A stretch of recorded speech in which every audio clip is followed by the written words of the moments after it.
Hi guys! I-share ko sa inyo yung mga i-decorate namin dito sa garden. Kasi sa mga nakakaalam at nakasubaybay po sa atin, etong aming small business dito sa probinsya at itong ating garden is binibihisan talaga natin yan tuwing may okasyon. Tungtong number months, ano na yan, meron na kaming Christmas theme dito. So meron na kaming decorations for Christmas, mga pailaw, Christmas tree at kung ano-ano pa. Tapos, after nun, January, medyo balik tayo sa dati. And then, February, hanggat kaya namin masimula ng February 1st, ay magde-decorate na kami. So, this time, medyo mas madali siya kumpara sa nakaraan naming Valentine's. Kasi, noon talagang mano-mano kami na gumawa ng mga pang-decorate namin. Although, ganun pa rin naman ngayon. Pero, ang nakakatuwa at nagpa-easy ng very light sa gawain namin ngayon is yung mga dati kasi naming decorations last year is tinabi namin. Yun yung mga heart na mga nakasabit dito sa garden. So, ayun, magdadagdag lang kami ngayon ng iba and sobrang excited ko kasi first time lang namin to gagawin dito sa garden. Tapos, ayun, nag-ayos ako ng mga halaman. Ayan, natatanaw nyo naman. Tapos, kasama ko si Ate Joy at si Abby sa video na to. Thank you so much sa tulong yung dalawa. So parang ideas ko, naghahanap ako online ng mga gagayahin namin. Tapos yung kapatid ko si Abby, siya naman yung nagdo-drawing or ano, nagka-cut, ganyan. Tapos si Ate Joy, siya naman sa painting. So nakakatuwa kasi nagkaroon din kami ng tulungan sa Valentine's decoration natin. So ayun, video na to ngayon, ipapakita ko lang sa inyo yung mga preparations, yung mga materials na mga gagamitin namin kasi more of recycled materials tayo guys. Kasi syempre, hindi naman pwede na tuwing meron tayong gagawin is bibili tayo ng bibili kasi syempre diba, kung may magagamit naman tayo na pwede, bakit naman pipiliin pa nating bumili? So ayun, kasi ngayon nagkaroon kami ng meron kaming mga karton. Tapos si Ate Joy may mga dala siya dito na mga paint. Tapos may brush din siya. Tapos si Abby na marunong mag-drawing, 'di ba? Parang feeling ko ito yung perfect timing para mabihisan natin yung garden natin nang hindi masyadong masakit sa bulsa. So ayun guys, very excited ako kasi yung mga ideas na mga nakita ko online, talagang pinush nila at pinush namin lahat para ma-achieve namin yon. And ngayon, mas marami kasi yun nga yung dating decoration namin, ilalagay namin ngayon, tapos magdadagdag pa kami ng panibago. So yun muna i-share ko sa inyo ngayon. Next vlog ko naman yung yung itutour ko kayo dito sa buong garden natin, mula dito sa likod papunta sa harap. Kasi ngayon, pwede naman na, kaya lang hindi pa kasi siya tapos na tapos. So meron pa kaming mga gustong idagdag bukod dito sa mga nakalagay na, and siguro after nun, tsaka ko na lang papakita sa inyo. So ayun na guys, hindi ko na papatagalin, papakita ko na sa inyo kung paano kami nag-prepare. Ready na tayo para sa Valentine's. Ayan yung kapatid ko. Gumawa lang siya ng heart gamit ang lumang karton. Pinaglagyan to guys nung namin, nung lamesa para sa garden. Tapos, ito yung mga ginamit natin last year na pang decorate doon sa likod. So ngayon, gumawa pa kami ng bago. Tapos umorder pa kami para malagyan din dito yung harap natin. Ayan. Tingin. Ayan, may malaki na kaming heart. Dalawa yan. So, hindi pa namin alam ngayon kung saan namin lalagay.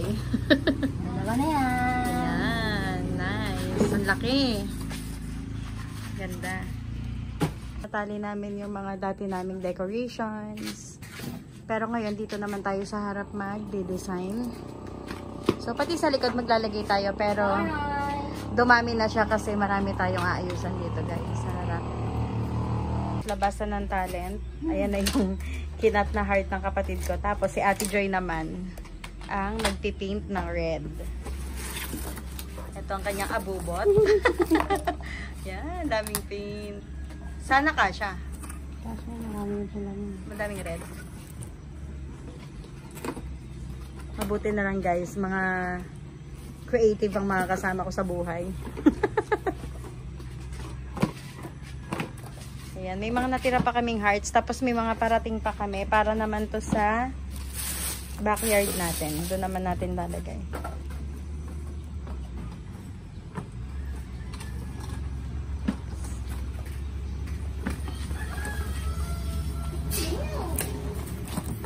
yabang. May mga ano pa no? Ano tayo bang food color? May mga... Tingnan nyo kami guys, para kaming may project sa school. So nag-recycle kami ng mga pang-decorate dito sa tindahan. And yung dati naming decorations, nilagay pa rin namin yan, tapos magdadagdag kami. So dito, naglagay sila ng malaking heart. Syempre, si Abby yung nag-ano niyan, ng heart shape. Tapos si Ate Joy naman yung nag-design. Nandito pa yung isa. Asan na yun?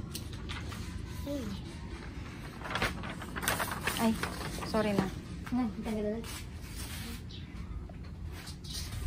Ito pa yung isa naming heart guys. Tingnan nyo, malaki yan. So, magde-decorate kami dito sa harap ng mapagpipicturan. Tapos, nagre-recycle lang kami. Ito yung mga ginamit ni Abby. Ito yung mga lumang book. Uy! Ay! Nanay!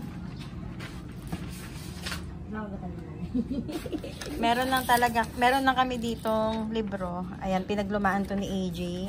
Tapos yung mga ano na lang nila, pagiging creative na lang nila yung kasunod. Tapos yung mga idea na to, nakita ko rin to sa TikTok kung saan ko nahanap. Tapos syempre sila yung gagawa. Taga-stapler lang ako. Ayan, meron din pala kami ditong ano, ang tawag dito? Ate, anong binili natin?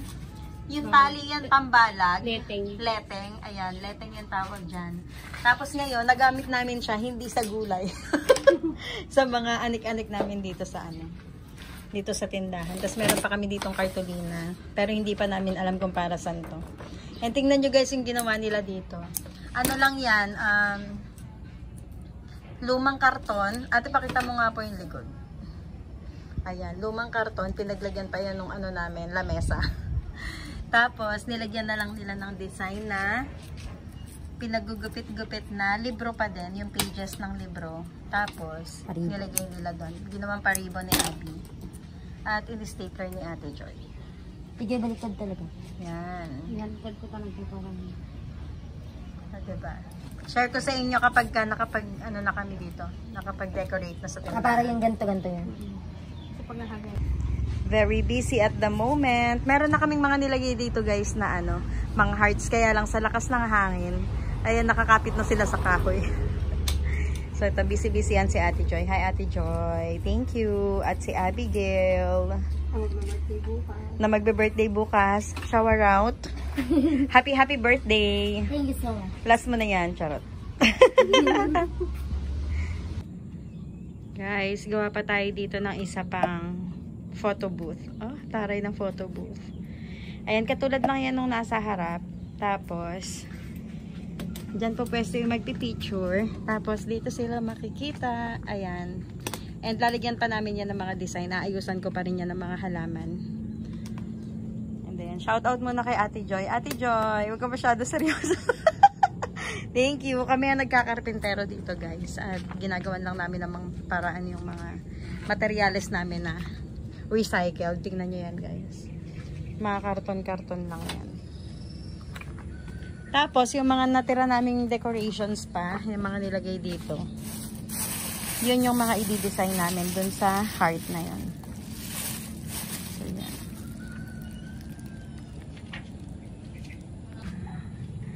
Tingnan nyo guys, kami lang mga gumawa, kaya tali-tali lang. Tapos eto yung mga box na galing sa mga parcels namin. Ayan.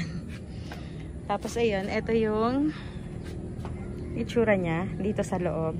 And titingnan natin yan kapag naayusan ko mamaya. Kasi bala ko to lagyan ng mga plants dito sa gilid at saka dito sa ilalim. So, tingnan natin mamaya. Exciting to. Ito pinaint lang ni ate. Yung ginamit namin paint dyan is yung water-based paint niya na inuwi niya dito, kaya napakinabangan namin. So lahat ng mga paint na ginamit namin dito is from Ate Joy. So yan, mamaya ako naman yung mag-aayos dito. I-secure lang muna namin yan, tapos didikitan namin ng mga decoration. So ito set na, ito ginagawa pa lang namin, tapos yun okay na rin yun. And ito sa kabilang kubo, pero itutur ko kayo pag tapos na talaga. Dahil alam niyo na marami pang magaganap. So naglagay kami dito kasi sinadjust din to ni Rexy and sumang-ayon naman ako kasi yung iba nahihiya silang mag-picture pag nandun sa front. So pag nandito sa likod, 'di ba, pwede silang mag-picture habang naghihintay ng food or 'di ba, nagkukwentuhan sila. So ayan, and sakto, meron kasi tong kahoy talaga na nilagay na support dito sa pinagawa natin kubo.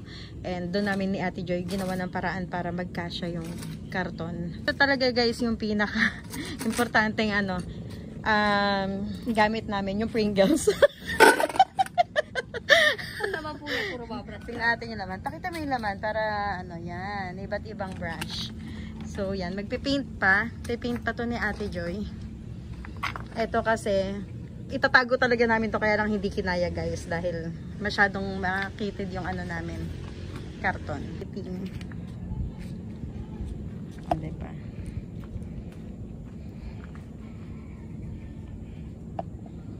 Eto guys, yan, plain lang talaga yan kanina, tapos napagtripan niya lang, nilagyan niya ng iba-ibang kulay. Dito ako maglalagay ng mga plants sa gilid at saka siguro sa baba para hindi naman kita yung mga paan nila, no? Tingnan natin dyan. Tingnan natin kung anong magagawa ko mamaya. Update na lang ulit.